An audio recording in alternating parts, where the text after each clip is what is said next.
E aí, pessoal, estamos de volta, hein? Continuando a análise dos princípios constitucionais tributários.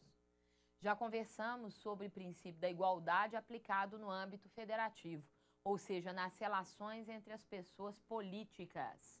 E agora nós vamos, então, partir para uma análise também do princípio da igualdade, mas sob um outro prisma, não é? Para verificarmos se duas pessoas estão ou não em situação igual, merecendo igual tratamento, ou se merecem ser tratadas desigualmente por serem desiguais. Que grande critério de comparação é este para verificarmos se duas situações são iguais ou desiguais? Vamos lá? O chamado princípio da capacidade contributiva. Peguem, por favor, o artigo 145, parágrafo 1º da Constituição. Vamos lá ao 145, parágrafo 1º, chamado princípio da capacidade contributiva. O nome já te ajuda na ideia, não é?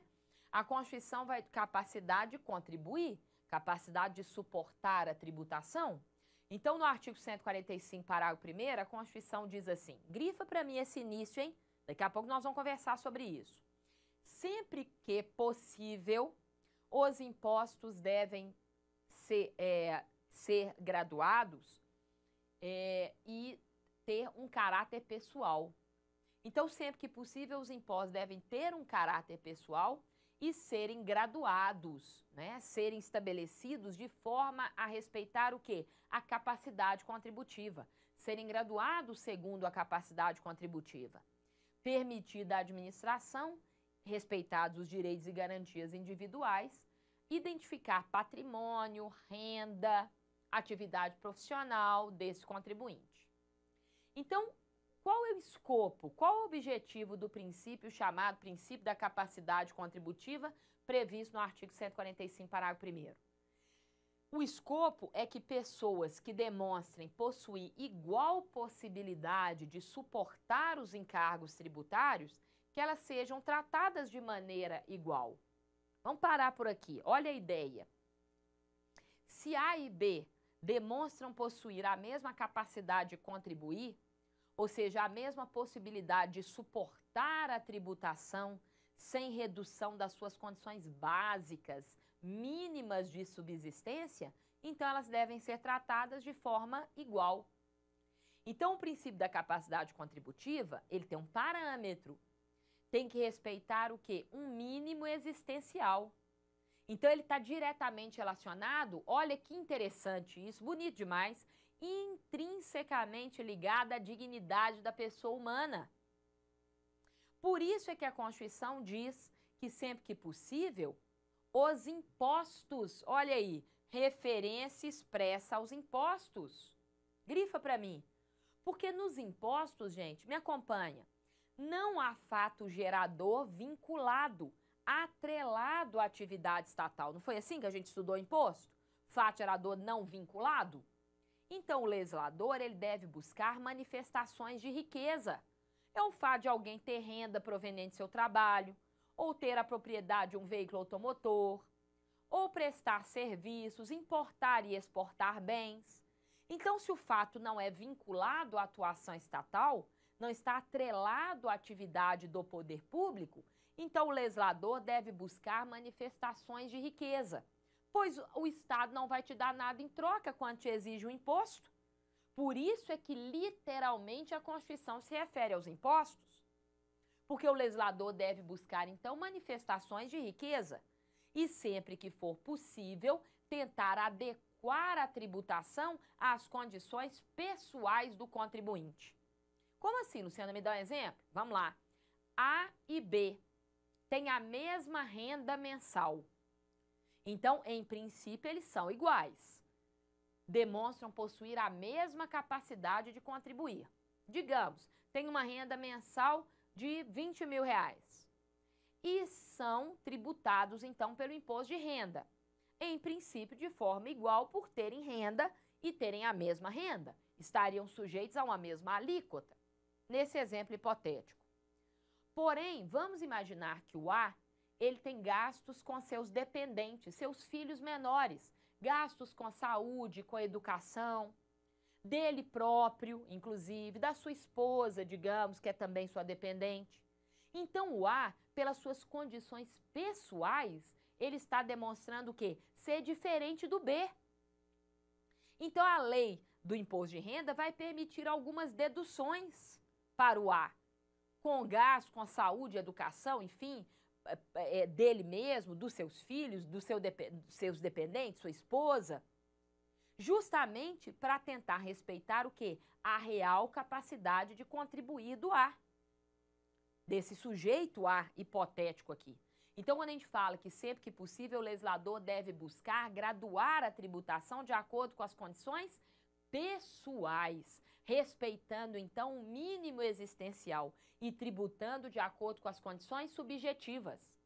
Vejam a alíquota progressiva no imposto de renda. A intenção é tributar mais, de maneira mais gravosa, quem recebe realmente mais e demonstra, portanto, gera uma presunção de uma maior capacidade de contribuir. Mas o interessante é que o princípio da capacidade contributiva, apesar de literalmente na Constituição falar em imposto, utilizar a expressão imposto, isto não significa que ele não possa ser aplicado a outros tributos. O Supremo aplica, por exemplo, capacidade contributiva. Querem ver um exemplo aqui bacana? Taxa, isenção de taxa judiciária para aqueles que são pobres no sentido legal. Então, estas pessoas terão um benefício estatal na forma de prestação de serviço público, mas não vão suportar a taxa porque não demonstram possuir capacidade de contribuir para as despesas do poder público. Então, a regra é a aplicação nos impostos. Se cair a literalidade na prova, a regra se refere aos impostos. Agora, se cair uma questão mais elaborada, perguntando da jurisprudência do Supremo, saibam que para o Supremo é possível ampliar o princípio da capacidade contributiva para outras espécies além dos impostos, ok? Princípio da seletividade, relação da capacidade contributiva com a seletividade. Nós vamos, inclusive, estudá-la no IPI e no ICMS. O que é a seletividade? Olha que legal. Pedi para vocês grifarem aí, no início do artigo 145, parágrafo 1º, a expressão sempre que possível. Porque a Constituição diz sempre que possível, não é assim? Os impostos devem ser pessoais e serem graduados de acordo com as condições econômicas, de acordo com a capacidade de contribuir do contribuinte, enfim, do sujeito passivo.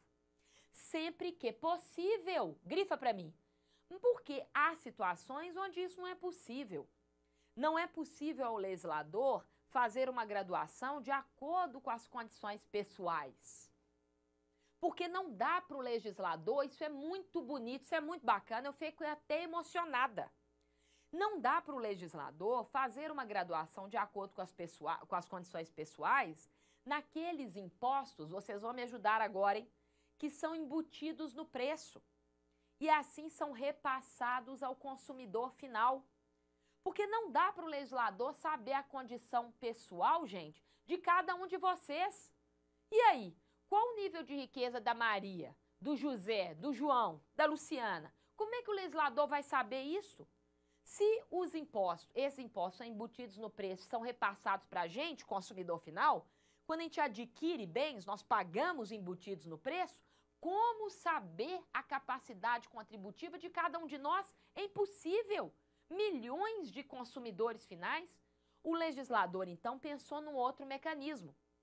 Ao invés de nós graduarmos a tributação de acordo com as condições pessoais, atenção, no ICMS, artigo 155, parágrafo 2º, inciso 3º, e no IPI, 153, parágrafo 3º, inciso 1º, o legislador pensou, então, num outro princípio. Já que não dá para graduar de acordo com a condição pessoal, vamos fazer o seguinte, vamos graduar de acordo com a essencialidade do bem.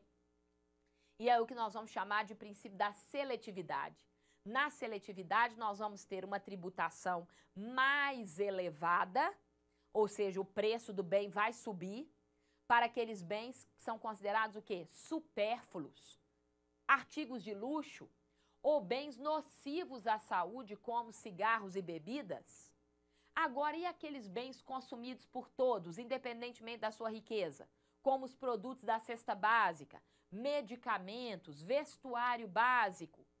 Então, a tributação deve ser o quê? Menor, porque menor a tributação, menos imposto é embutido no preço, presume-se que vai chegar a um preço mais acessível a uma parcela maior da população. Então, a seletividade é uma graduação de acordo com a essencialidade do bem. Bens essenciais, menor a tributação, bens supérfluos ou nocivos à saúde, maior a tributação, ok? Mas a Constituição nos diz que a aplicação da seletividade, se vocês analisarem esses artigos aqui citados, vocês verão que a aplicação da seletividade é obrigatória para o IPI, porque a Constituição diz o IPI será seletivo, e é facultativa para o ICMS, porque a Constituição diz o ICMS pode ser seletivo, ok? Então, princípio da seletividade, aplicação obrigatória para o IPI e facultativa para o ICMS. Vamos à questão. Quanto aos princípios constitucionais tributários, é correto afirmar. Vamos lá. De acordo com o princípio da capacidade contributiva, o legislador ordinário, ao instituir impostos, deve dar preferência, sempre que isso for possível, à instituição de impostos pessoais, ok? Que devem ser graduados segundo a capacidade econômica do contribuinte. Perfeito, 145, parágrafo 1º, já é a letra A, a nossa resposta correta. Vamos lá, analisando o que está errado na letra B.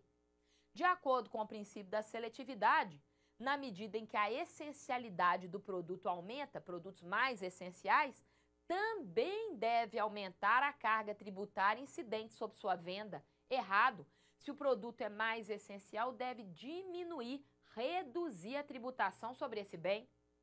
Letra C. O princípio da igualdade não autoriza, em nenhuma hipótese, tratamento diferenciado para os contribuintes. Completamente errado. A igualdade é tratar desigualmente os que são desiguais. Não é isso? Então, há situações onde é permitido, sim, esse tratamento diferenciado. Dê o exemplo aí, de acordo com as condições pessoais, benefícios em relação ao imposto de renda, por exemplo, deduções, gastos médicos com educação, a depender dos encargos pessoais, então é um tratamento diferenciado. E por fim, as alíquotas do ITR podem ser alteradas por ato do Executivo, não devendo aguardar o próximo exercício financeiro em razão do caráter extrafiscal. Em legalidade, nós já vimos que as alíquotas do ITR não podem ser alteradas por ato do Executivo, só por lei. E, se alteradas, devem aguardar o exercício financeiro, porque não é exceção à anterioridade. Então, correta a letra A, literalidade do princípio da capacidade contributiva. Valeu demais, hein? Espero que esteja aí tudo claro para vocês. Estudem bastante, contem comigo, a gente se vê em breve. Tchau!